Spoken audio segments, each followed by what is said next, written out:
Internally, we were really opening up into a greater vista of music, and externally, it becomes so dumb and so caricatured that I'd shaved my head and started wearing the Zero shirt, and it was sort of like, we were sort of, it was very rosy. It was actually the best period of the band inside the band. We got along the best, and everybody was very helpful during that period.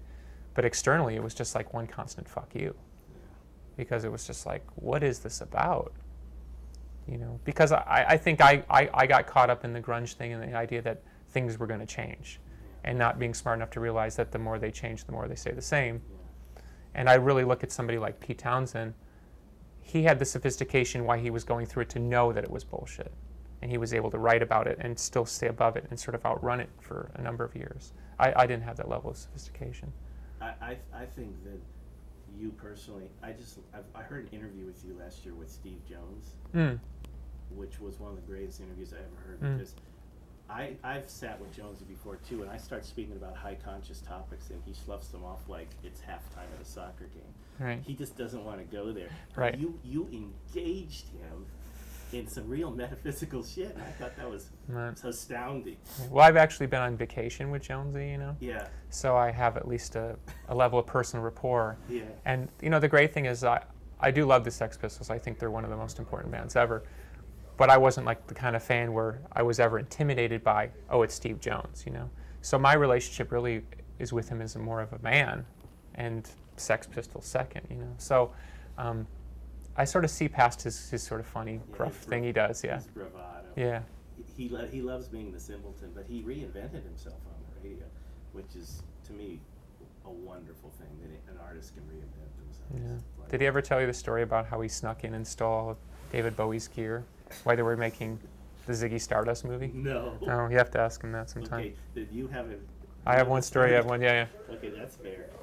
Did you go through, I have to believe you did, just from the nomenclature that you shared with Steve, did you go through like a transformation up to leading up the 6 years that you guys weren't a band? And Zeitgeist, is that evolution musically? Sitting here now a year after the album's sort of been done, I'm not sure if Zeitgeist is the end or the beginning. I think at the time I thought it was the beginning, and now I think it's the end. I think the album has this kind of internal hope thing in it, that the symbols and archetypes of the band, whatever that grungy guitar, whatever that you want to call that style, that there was going to be a sort of a warmer embrace of the return of that sound. Like if GNR ever reforms, like I want to hear the GNR sound. Yeah.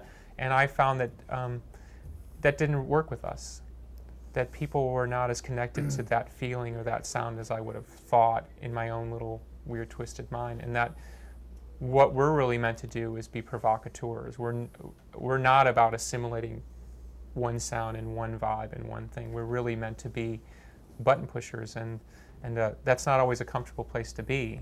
There's a lot of days I think, God, why has this got to be so difficult?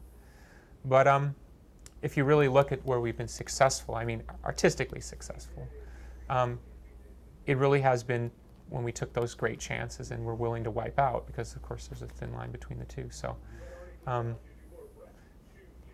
I feel completely determined that we've just got to go back to that space of being willing to risk it all and either blow it up or win. And there's nothing rosy about our past. I mean, today is a beautiful day because it really does recognize the arc of achievement, and it really, the band has sort of re-arrived into a good place. And so I feel really good about that. But artistically inside, I mean, I think we've just got to jump off a ledge fully and just light the past on fire. I just think it's done. What did Dylan say?